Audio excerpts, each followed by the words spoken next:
And in less than an hour, parts of Times Square will shut down to get ready for New Year's Eve. CBS 2's Bauman is live there with more on preparations for the big ball drop. Allie.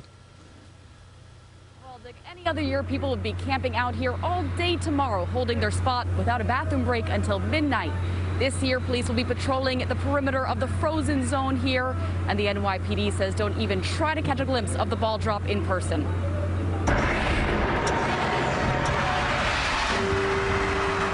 Hundreds of thousands of people usually fill Times Square for New Year's Eve, but this year the ball drop dress rehearsal had more attendance than will the real thing. It's going to be such a different thing from being a madhouse and crazy. Wednesday, as crews set up the performance stages, tourists came to get one last look at the crystal ball. By the time it drops, the area will be closed to the public at West 49th to West 41st Streets between 6th and 8th Avenues. Disappointed but not surprised. Just being here is a good experience in general, like just being in New York City on New Year's. We'll enjoy it at home and we'll just watch it on TV.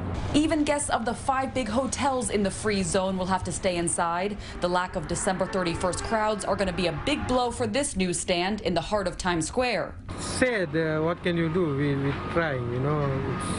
It's not like last year or like before, you know.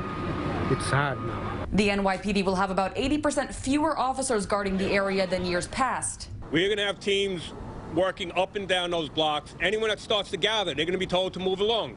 We are not going to allow people to stand on the street corner, stare up. The only spectators who will be allowed, about 40 local frontline workers. I'm really happy to be here as one of the select few who get to kick 2020 out the door. Paul Nebb is an EMT from Monmouth County, New Jersey. I've never come to Times Square for New Year's Eve before. It's always been, you know, cold and, you know, crowded.